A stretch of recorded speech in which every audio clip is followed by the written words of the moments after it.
You're about to listen to the Complete Developer Podcast, the podcast by coders and for coders about all aspects of life as a developer. I'm Will, the curmudgeonly experienced developer. And I'm Beej, the optimistic newbie developer. So, Beej, what have you been up to this week? Well, I've actually gotten some emails about job openings for entry-level junior developers. Not quite at the level to apply for them yet, but I need to put out some more examples of my work. One of them that I was looking at that was really interesting, it did say I had to have developed a WordPress template. So that's my new project. I got to learn some PHP for that, but also I finally got my blog moved over to my WordPress site that I'm hosting on Azure. Azure, whatever you want to call it. You can still read it on our website, CompleteDeveloperPodcast.com. But now you can go on over to my website, bowtiebeej.com, and check out my blog. And I have some examples of my work there and a link to my GitHub repo. That's about all that's been going on. How about you, Will? I am in a slugging match right now for the Agulous project that I mentioned before that I'm working on the side. We are trying to basically make it where it can scale better. And as a result, I've been dealing a lot with RabbitMQ for message queuing, which works great. And there's a library that we've kind of put on top of that. This is called Mass Transit. It's a C# library. Mostly I've got everything working, but I am trying to implement sagas, which is sort of long-running processes that happen across multiple boxes, and then you get the results. So it's like a workflow across boxes. Even that is mostly working, but I've got one piece, well, I've got two pieces actually that are not working right now, and it is absolutely ruining my day. And as soon as you get those working, something else will break? No, more than likely, not with this. That's good. But the thing is I'm sort of stuck at the moment, and I'm trying to figure out how to get unstuck, because part of my problem is I don't think I know anybody that can help me get unstuck, so I'm pretty much all on my own, and that explains your message last night on, hey, will you look at this and give me your thoughts? Yeah, sometimes sometimes you're desperate, man. Yeah, if you're asking me, you're desperate. Yeah, well, I mean, I'm muddling through it a little bit. I'll probably get back on there after the podcast and probably knock it out in a couple of hours. Either that or it'll stop me cold for a week. I'm hoping that I'll get it knocked out pretty quick. But it's pretty much all that I've got going on at the moment. I've got I've got the full-time gig, and then I've got this side project, and I get to fight with distributed computing problems. That's pretty much it. Cool. Yeah, play the glorious music. Yeah, it's not like the music's bad. It just, if you hear it once, it sticks in your head for like 4 days, and you can't get it out of there. Well, at least it's not as bad as Inagata Devita. That's true. I need to torture you with that one sometime. Oh my goodness, it's a 17-minute song at its longest, and that'll be stuck in my head for weeks. Well, it can't be any worse then. Let's go ahead and play that new and interesting music.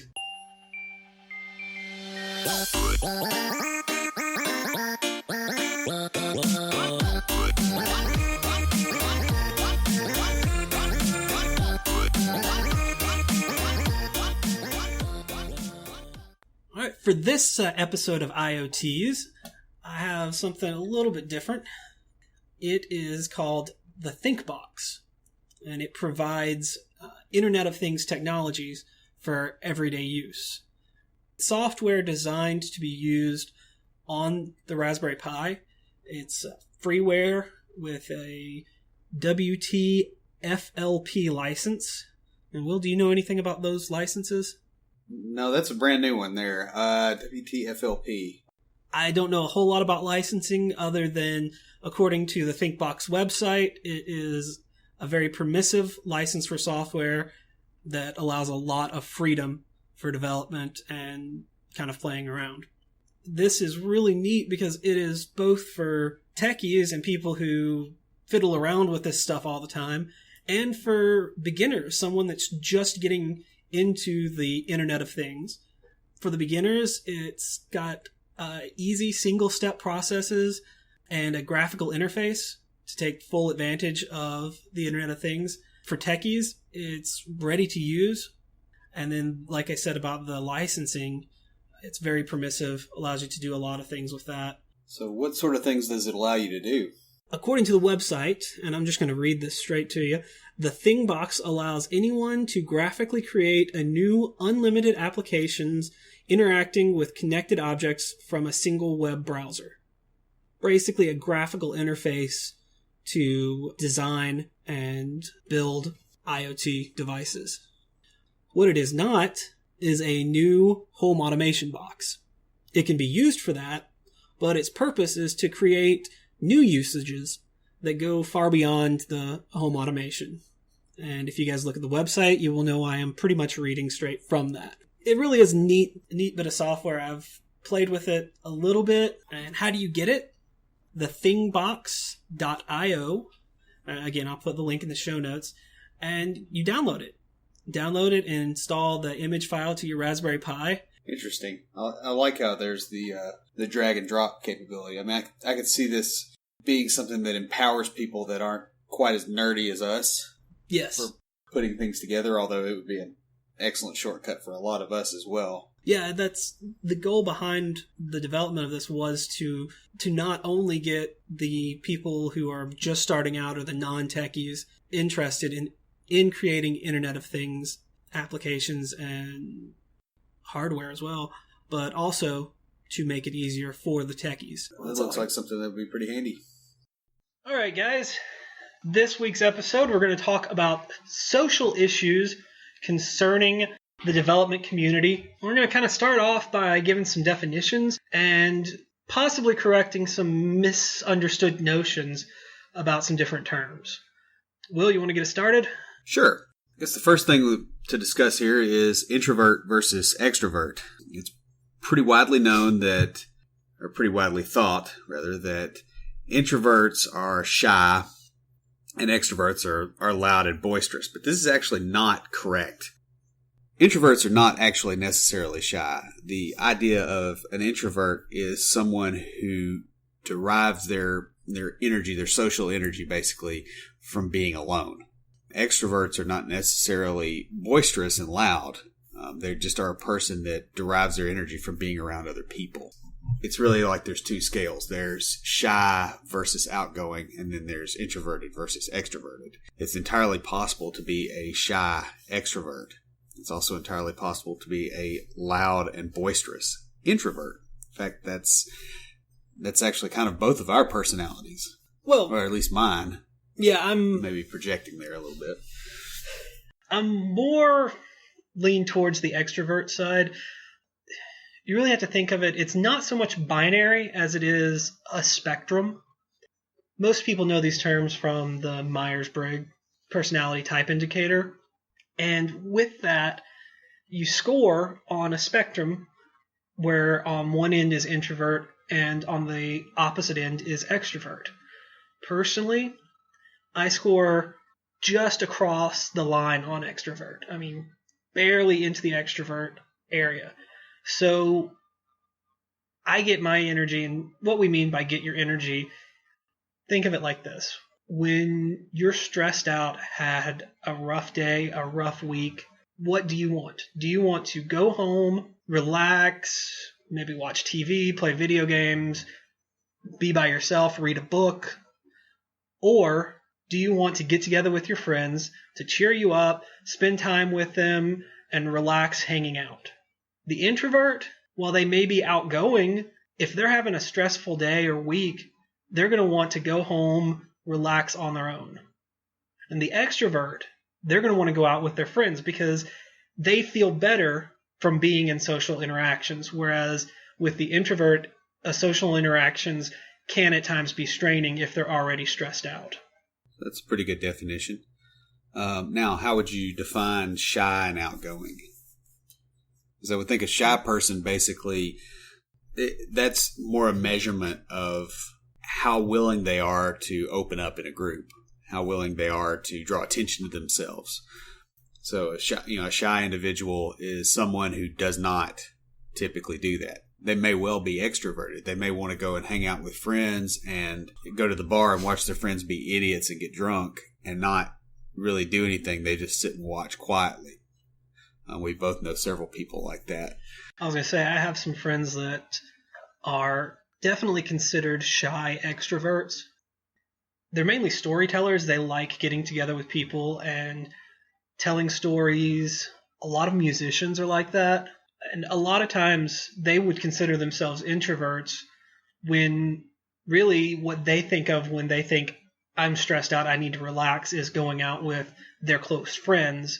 A outgoing person is someone who is likely to walk up to a group of people they've never met before and start a conversation with them about anything. I am pretty far on the outgoing side. I have no problem talking to people I've never met before.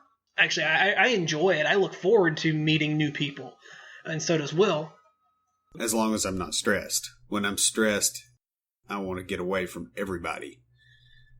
So that's where the introversion comes in. So hoping that kind of makes it a little bit more clear, as we go into this discussion, because this tends to be one of the main axes along which problems occur, in office environments and in interpersonal relationships between developers and others, or between just different developers in general.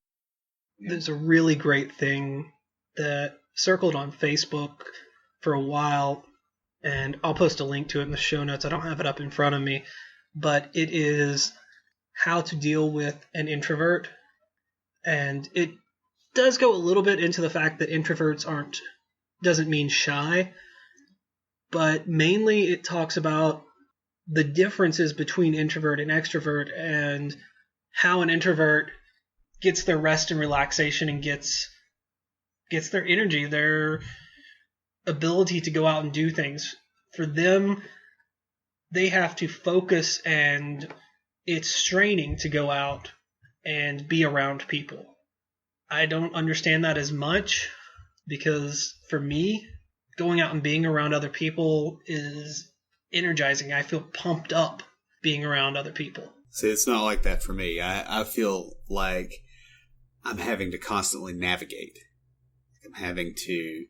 It's almost, I think it may be a matter of the degree to which you feel you're able to go on autopilot when you're having to constantly think. A lot of times sitting in a crowded environment, even if I'm having a good time, it feels like I'm in traffic.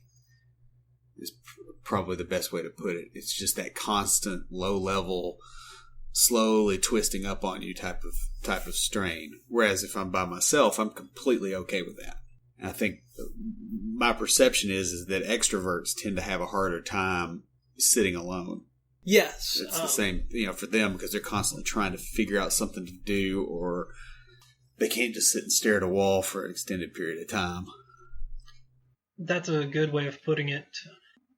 Falling right in the middle there for me, I primarily get energized and pepped up being around other people, but there are times when I'm just exhausted, or I just want to sit and read a book and can go for hours without any social interaction. I think another thing that's important here is it's frequently, whether you're introverted or extroverted, is somewhat situation dependent. There are some groups of people that I'm completely fine. It's almost like I adapt, and I'm capable of being fairly extroverted around them, and I draw a lot of energy from that. My friends that are martial arts people are a great example of that. I don't feel like I have to navigate socially quite as much with them. Same thing with other developers typically. Whereas if I'm around a bunch of people who are totally into whatever Honey Boo Boo did this last week, that just completely drains me. It pretty much instantly drains me. I actually get away from that as quickly as I'm able to. And I've seen you adapt as well and become introverted when dealing with certain types of people, which we won't talk about too much. I was actually going to mention my former mother-in-law.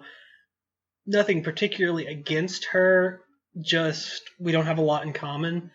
And I'm very good at finding that one little bit or that one thing, because I have an insatiable curiosity, as I've mentioned before, but that thing that you're really into that I can either talk about or learn from you. And between the two of us, we just I couldn't find anything other than a mutual enjoyment for certain types of alcohol, which was all I ever talked to with her and led her to believe that I was an alcoholic.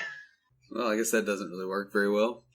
Moving back into the topic at hand, one area that this really affects us as developers is in the workspace.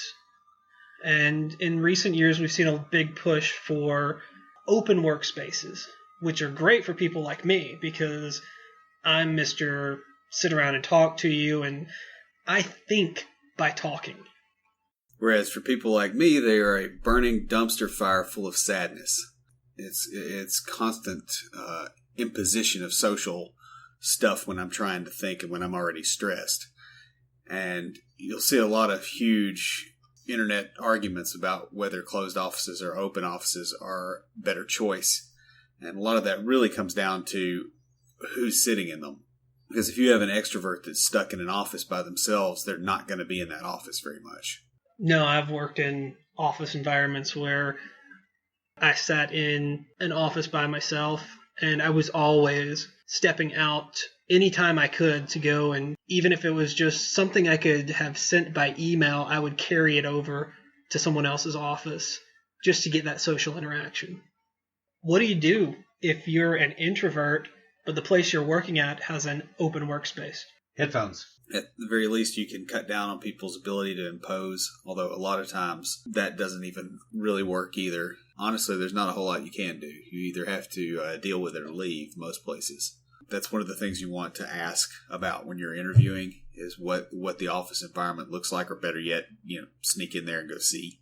Because you don't want to be in an environment that really does not match your dispositions. Most of corporate America seems to really, really like the open workspaces a lot better than they do anything else. And that's because of the cost structure more than anything.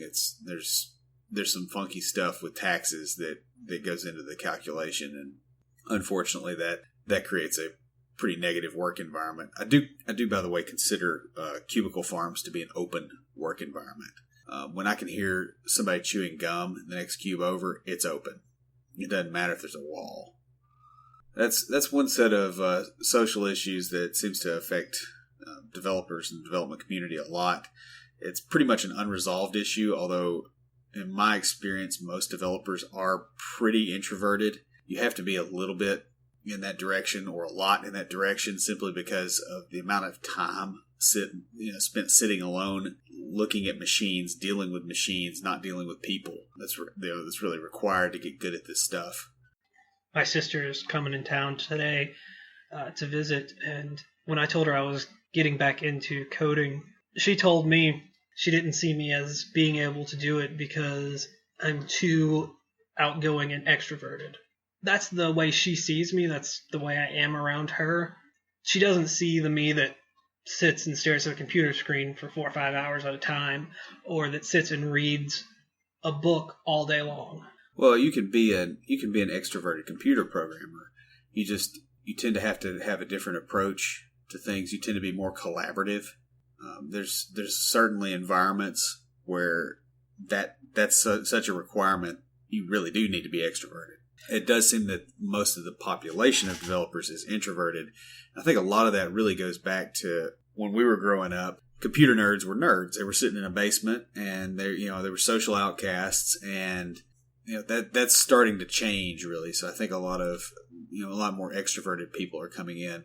The other thing is you don't necessarily have to be a developer. You can develop software and not be a developer. You could be a marketing guy that has this in his tool belt. Sometimes that can pay more. Don't limit what you think of as a software developer to somebody who just codes. That's a good point. Because then you're going to have to be an introvert because you're focused on one thing anyway. The other issue that I've thought of with open office spaces, and this is for extroverts, more so for outgoing extroverts, is productivity. How much time are you going to spend socializing versus your time working? From what I've seen with open offices with extroverts that are tend to be a little bit more social and boisterous, the amount of time spent socializing is a 3-digit integer value less than 101. Pretty much that's all they do. That is one of the downsides of the open floor plan idea. But as long as people look busy, a lot of places they can still get away with it. So the next topic we'll discuss is how developers tend to see their own skill level. This tends to create a lot of interesting social pressures, particularly in the workplace, but in other places too, where an individual has a misplaced idea of what their skill set and importance is. And so this creates yet another continuum, another spectrum of behavior. So at the one end, you have kind of a narcissistic superiority complex. You'll see this a lot with developers. I couldn't even count the number of these I've run across. I'm sorry, I can't help but think of the SNL skit. Yeah, the guy that that gets impatient with the users and goes move. That guy because he thinks he's so much better than them. That's at one end of the spectrum. The other end of the spectrum is what we call impostor syndrome. Now, this is something that occurs a lot in medical school, especially in the 3rd and 4th year when we're out in the clinic going into residency and the first few years as a doctor. You feel like you don't know enough. You feel like you're just faking at being a developer, at being a doctor, at whatever you're doing. You feel like you're not ready to do it yet. As somebody that's been developing for a very long time, I still periodically get a bout of imposter syndrome.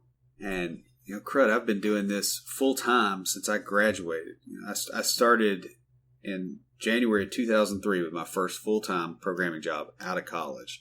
It's now 2015, the latter half of the year 2015. So I've got a dozen years, and it still hits me sometimes. I sit there, and I'm coding, and I have this thought in my head that they're going to figure out that I don't know what I'm doing any day now. Well, that happened the other day. Well, I guess it was a couple of weeks ago, before you had started the current job you're at.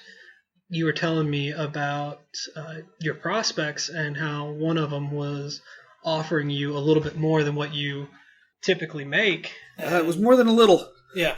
That situation didn't actually work out because of some other things that happened. But it threw me. It really threw me for a loop because they were offering me an hourly rate that was significantly in excess of what I actually thought I was worth, to such a degree that I started actually questioning whether I could do this or not. And it was really odd how it almost destroyed my ability to be productive for a good day or so. Yeah, I remember you talking to me about it, and I remember you talking about how you were concerned that you would not be able to give them the quality that they would be paying for. Right. Well, and the thing is now looking back on that, the amount that they were willing to pay me was less than what the client I'm currently working for is probably paying the recruiter to pay me a smaller slice. And that client is clearly getting their value, or I wouldn't still be there. It's weird. This stuff pops up, and it's not at all rational. And it's kind of the same thing with the people that have the inflated sense of self-worth. Any kind of spectrum, well, of course, you did a whole lot with psychology, so you're well aware that the fact that the opposite of crazy tends to also be crazy. So someone who has extremely low self-confidence, that's one kind of crazy. And understand, I'm not trying to use crazy as a medical term. I'm saying it's ineffective, it's destructive. Somebody that's very negative about their capabilities has one type of crazy, one type of negativity and destruction. Somebody that's overly confident has an entirely different set that's also crazy. Yeah, this is something that you think of newbie developer as having the imposter syndrome and the experienced developer as having the superiority syndrome. It doesn't work like that at all. No, and this is an issue that as a new developer, I've been out looking at different job options. I really don't feel like I'm quite there yet.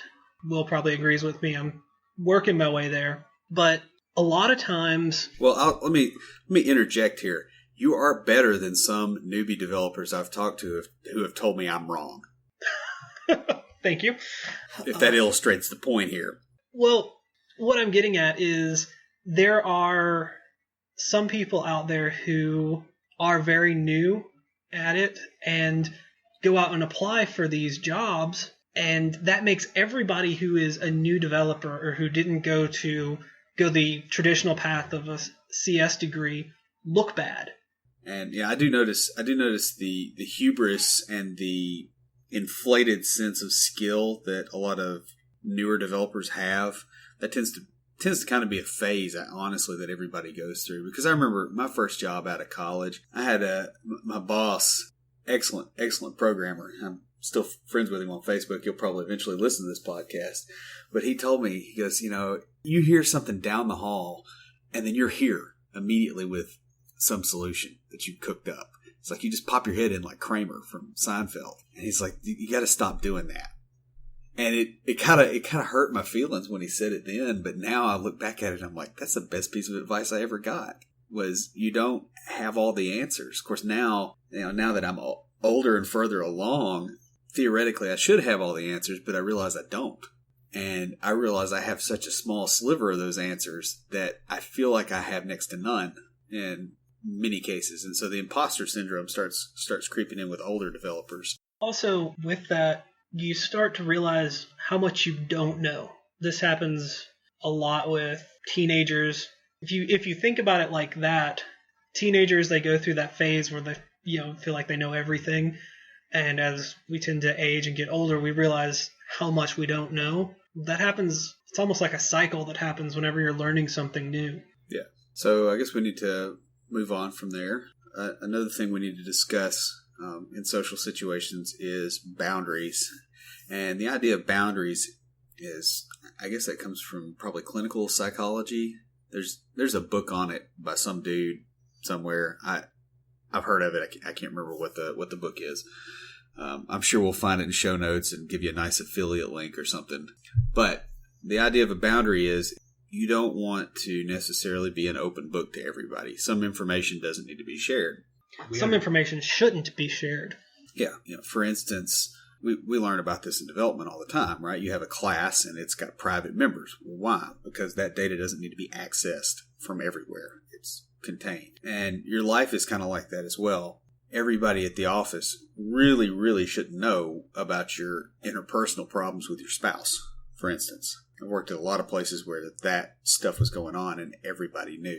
And it's extremely awkward for other people. There's a difference between everybody knowing and you having a few friends at the office that you talk to.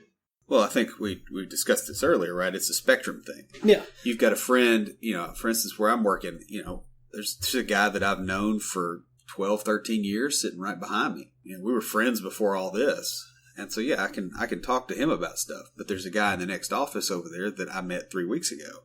We really shouldn't be talking about that stuff. And so boundaries... And boundaries aren't just about the amount of information you leak. It's also about the kind of stuff that you do or that you allow to be done to you. Now, I'll give you an example of boundaries, right?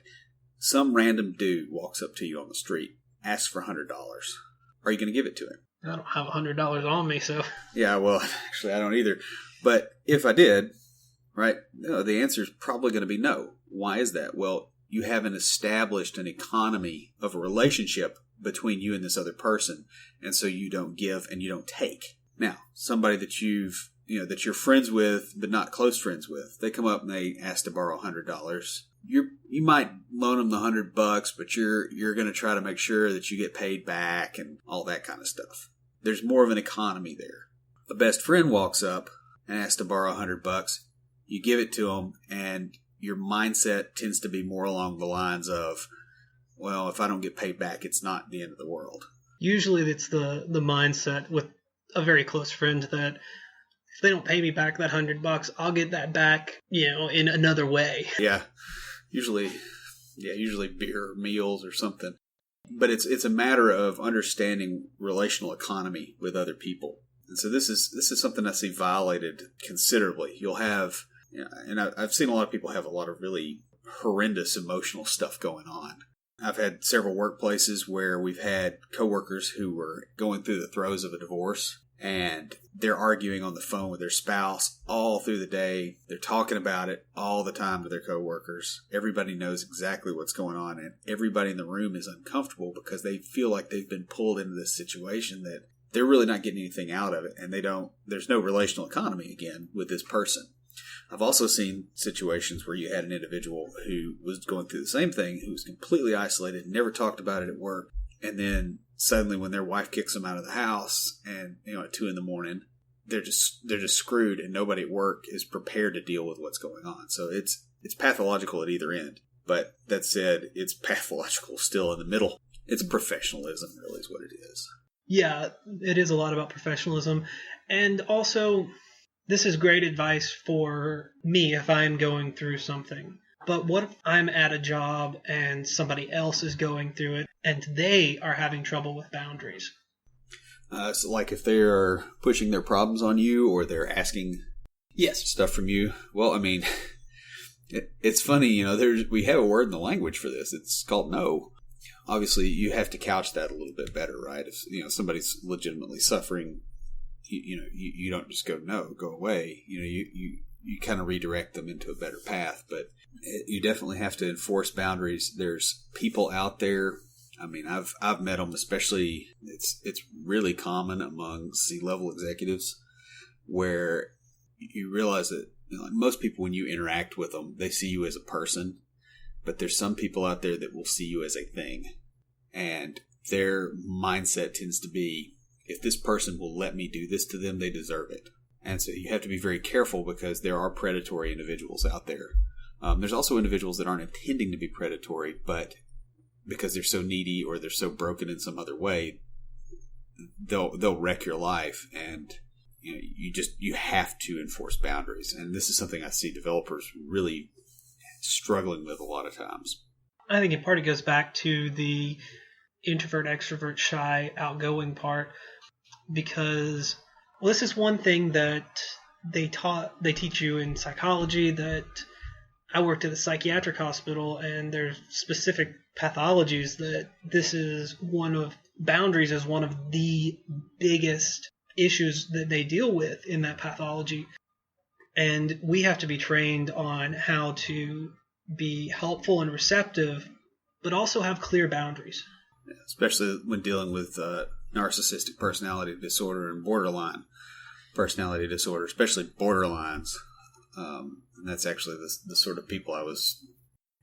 boundary issues tend to crop up a lot of times across the boundary of home and work. So when you're bringing home issues, like for instance, fighting with a spouse, when that spills over into the office, on the flip side of that, you also have to keep work problems from coming home. That can be a big issue. Oh yeah, it's a huge issue, especially for software developers. You're mad because this guy just, down the hall is implementing something in a stupid way, and we all have that guy that's doing something in a very irritating way. And so you come home, and what do? You unload on your spouse about all this, right? You're ticked off all the time. You're sitting there just mad. Well, what did you just do? Well, you violated a boundary, and it's going to make your spouse hate where you work. It's going to make if they interact socially with any of the people that you work with, it's going to make that awkward. Yes, but you also have to think. You have to be able to talk to your spouse about stuff that's going on, right? But you don't. It's kind of like, it's like bringing home Indian takeout food as a surprise, right? You give them the naan bread. You don't give them the buffet because they're going to get sick at their stomach. I think that may be the best way to put it. Like you've got to limit that where, okay, they know what's going on, but it's not an overshadowing thing in their life. One thing I've heard from other friends of mine is setting up a time or an amount of time to discuss work things. And it should be a discussion to where you can talk about your work issues and your spouse can talk about their work issues, and then not after that. Right. Because when it becomes an obsession, that's again, spectrum. You're getting out of the middle ground. That's when things become pathological. So there's also the issue of isolation, particularly social isolation. You'll see this a lot with people that work remotely or they're e-learning. Like right now, they're taking classes, and that's how they're trying to move into their career. I can actually speak to this quite a bit because go ahead. From the tail end of March this year until the tail end of August this year, I did remote work, and I've done it at several other points in the past as well. What ends up happening is, well, for one thing, you do have the isolation, right? You don't have social interactions with other people, especially face to face. Now, I had a coworker, and he and I would share screens and have Google Hangouts up all day because he was in the same situation. He was isolated. That's great, but that's one other adult you're talking to. And then what happens? Well, the family gets home, the kid gets home, so you're talking to the kid. The spouse gets home, and they've got their work problems. You've got your work problems. But socially, you're just sort of stunted, and you're kind of boxed in. And that's a very difficult thing to overcome. The other side of that, from the learning aspect, I've been doing a lot of classes online, Udemy and Pluralsight and things like those, which are really great for learning, especially if you've got a full-time job elsewhere. I can work at my own pace and things. I use the daylights out of Pluralsight. I'm a very social person. I like going to classes. I was in school after high school for probably about 12 years, so it's fun. It's interacting, and you're all there for the same thing. So it's a good social interaction in a healthy environment. That said, doing the e-learning, I'm not getting that.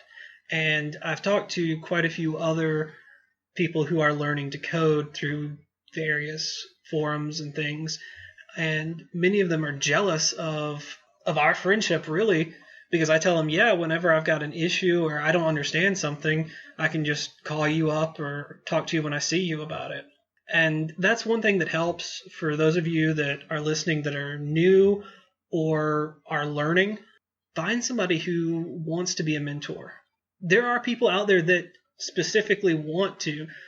Will is my mentor mainly because we've been friends. Yeah, the other thing about like remote work and e-learning is that sense of isolation tends to make you feel very disconnected from other people, and this results in a tendency to slack off quite a bit. Actually, it can do that in an office environment as well. If you just feel like you're just kind of sitting out there doing your own thing, it's very easy to start justifying in your head, not quite putting forth as much effort. This is one issue that we deal with in the sales world because my job involves a lot of alone time driving around to different businesses. So I can spend 3 or 4 days without seeing anybody else that I work with, which thankfully my immediate supervisor is very good about calling and kind of keeping up with us. Not so much micromanaging as just providing a social venue there to discuss work issues. Another thing that comes out when you're remote working and to some degree e-learning, although if you don't have a teacher, this isn't really an issue, is that you have a tendency to be forgotten. And what I mean by that is that your employer or whoever is kind of looking down on you tends to forget that you're there because you're not in the office. They don't see you face to face. One thing I've noticed when I was doing remote work was that I had to be very careful and make sure and toot my horn frequently. I had to make sure that they were aware of what I'd gotten done that day, what problems. Like I needed to be in their face a little bit more than I would have had to be in an office. And the reason for that is because they tend to forget you, and it tends to become rather obvious. So that's a pretty major issue, especially with remote work, is not just your feeling of isolation from other people, but those people are isolated from you. There's no economy of a relationship. That starts to strain and stretch away. Especially as you tend to only interact online with coworkers, bosses, in the educational world with other students. There's a lot of really great forums, but I don't know what it is. There's something about that physical sitting down and studying together. There's an interaction that you don't see. Well, you get all the nonverbals. Yeah. Right? I mean, even if you're doing Google Hangouts and their face is in front of you on the screen, you can't really see anything but their face. Right? You can't see that they're tapping their foot. You can't see that they're kind of slouched, being lazy. You can't pick up all the body dynamics. You can't pick up a lot of the tonality and voice. And so you're really missing a huge amount of communication that happens non-verbally. So 80% is non-verbal? Yeah. So, okay, good. You got 20% of that 80%. You can't see that the really cute girl you're studying with is leaning in and leaning in and leaning in. So, this episode we've kind of discussed some of the social pathologies that tend to come with software development. We've also got another episode where we're going to discuss social interactions, mainly with friends and family, kind of how to manage those a little bit better. We do have a future episode that will be specifically talking, interacting, living with, dealing with friends, family, spouses, anyone else that's not in the tech or development community. All right, Will, what do you have for us this week for Tricks of the Trade? Well, this one, I don't exactly have a link to it because it's actually a Chrome web store app. It's called Edge the Web Ruler. And what this does is it actually pops up a ruler on screen that you can drag around and see how large different elements are in pixels, inches, and centimeters. I use this on occasion when I'm trying to clean up website layouts, when I need to know exactly how big something is, if it's not a fluid layout, obviously. And it's a pretty handy little tool. But again, it's called Edge the Web Ruler, and it's available in the Chrome web store. I don't know if there are similar tools for Firefox and Internet Explorer, but the neat thing about this is you can actually, because it's not an in-browser app, you can still load it and just drag it over, IE, and it'll still work.